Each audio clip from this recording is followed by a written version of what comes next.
सज्जन को, भोले भाले व्यक्ति को ना वो पागल बना देते हैं झूठ बोल।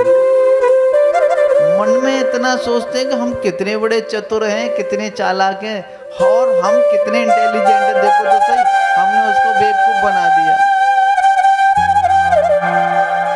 अगर विचार करके देखा जाए तो आपने उसको बेवकूफ नहीं बनाया है, आप परमात्मा के नजर में आप खुद बेवकूफ हो गए। आपने सोचा कि सामने वाले के लिए गड्ढा खोद दें, उसमें गिर जाएगा,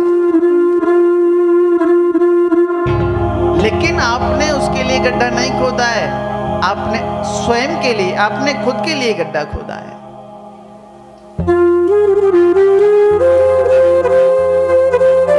झूठ से कमाया हुआ जितना भी धन है, पहले तो आपने बहुत मेहनत की और मेहनत करने के बाद आपने धन इकट्ठा किया, फिर आपने क्या किया, बोले अब झूठ का सहारा ले लिया।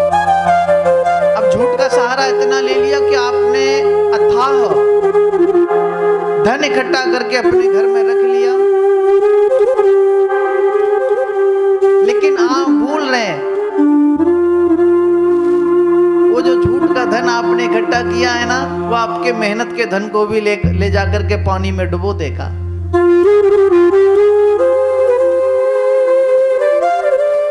एक सज्जन व्यक्ति, एक दादाजी रेल में यात्रा कर रहे थे, तो 4-5 युवा लड़के और चढ़ गए ट्रेन में। दादाजी आराम से बैठे हुए थे, शांति से। तो 5 लड़के विचार किया, बोले भाई एक काम करें क्या? बोले हाँ, आज इसकी ट्रेन की चैन खींच के देखें। एक बोला नहीं नहीं ऐसा मत करो भाई। कि क्यों? बोले टीटी आ जाएगा, उसको जुर्माना देना पड़ेगा।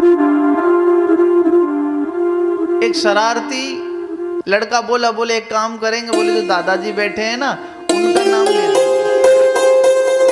उनका नाम ले लेंगे कि इन्होंने चैन को खींचा है। अब दादाजी घबरा गए, बोले बेटा ऐसा क्यों कर रहे हो, आप क्यों बोल रहे हो, माँ बाप है।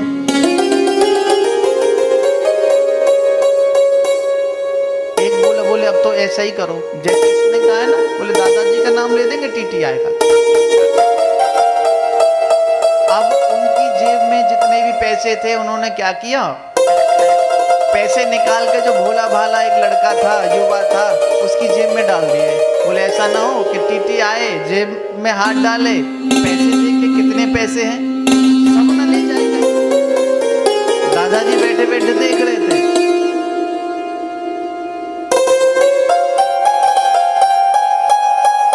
उनकी जेब में 200 को नोट थे, टोटल 1000 रुपया थे, जो सीधा सा था उसकी जेब में डाल दिए। तो चैन खींच दी, टीटी आया, 2 सैनिक साथ में आए। उन लड़कों से पूछा, हाँ भाई तुमने चैन खींची है? बोले नहीं नहीं, 5 लड़कों ने इशारा कर दिया दादाजी की तरफ, बोले जो बैठे हैं ना इन्होंने खींची। टीटी पहुंचा, आपने ट्रेन की चैन खींची है, क्या बात है, इतनी देर में क्या ही पाते कुछ? कि नहीं नहीं हमने नहीं खींची है। बोले और? बोले जो 5 लड़के बैठे हैं ना, तो इशारा कर दिया जिसने चैन खींची थी, बोले इसने खींची। और दादाजी ने भी कह दिया फिर। बोले मेरे पैसे भी इन्होंने लूटे हैं, इन्होंने मेरे पैसे लूटे हैं। अच्छा किस पे हैं पैसे? इशारा कर दिया, बोले उस पे हैं। कैसे कैसे नोट है बता दिया, बोले 1000 रुपया है, 200 के नोट है। अब जिस पे पैसे थे उस पे हाथ डाला, देखा तो वास्तविकता की सच्ची बात निकली। दादाजी तो देख रहे थे सब करिश्मा। सैनिकों ने 5 लड़कों को पकड़ा और ले जाकर के जेल में डाल दिया। अब दादाजी भी अपने सर पे हाथ फिरा के, दाढ़ी में हाथ फिरा के बोले बेटा ये बाल ऐसे ही नहीं पक गए, ये बुढ़ापा ऐसे ही नहीं आ गया है। कहने का भाव क्या है? झूठ से, कपट से जितना भी हमने धन कमाया है, वो याद रखना हमारी मेहनत की पूंजी, हमारी परिश्रम की पूंजी भी वो पानी में ले जाकर के डुबो देगा, उसका कोई मोल नहीं रहेगा। और भैया हमारा जीवन भी रेलगाड़ी की तरह है।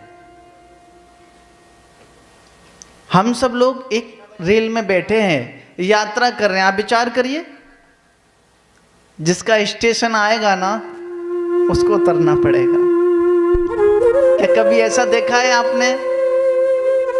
बोले नहीं नहीं भैया, मेरा स्टेशन यहाँ दौराला है, तो आप भी दौराला उतर जाओ। कैंट वाले दौराला क्यों उतरेंगे? नहीं उतर सकते। या सहारनपुर जिनको उतरना होगा वो मेरठ में आके क्यों उतरेंगे? मुजफ्फरनगर में क्यों उतरेंगे? जहां जिसका स्टेशन है उसको उतरना पड़ेगा। इतना तो हो सकता है कि जब तक हमारा स्टेशन नहीं आ रहा है तो हम सब यात्री बैठ करके चर्चा तो कर सकते हैं, आनंद ले सकते हैं, लेकिन जिस दिन हमारे स्टेशन आएगा ना उस दिन हमको उतरना ही पड़ेगा। जीवन की गाड़ी एक रेल है। और महाराज ऐसा विचार करिए, ऐसा मान के चलिए आप, जिस दिन हमने विचार कर लिया, सोच लिया कि वास्तविकता में हमारा जीवन, देखो जब टीटी आता है ना, टिकट नहीं ली हमने, जब टीटी आएगा ना उसको जुर्माना भी देना पड़ेगा, हो सकता है आपको सजा ना हो जाए। इसीलिए हमारी टिकट क्या है? बोले अच्छे कर्मों की टिकट है हमारी, हमारे सत्कर्मों की टिकट है। जब ऊपर जाओगे तो कम से कम दिखा तो दोगे, ये हमारी टिकट है। तो आपको यात्रा करने में कोई परेशानी नहीं।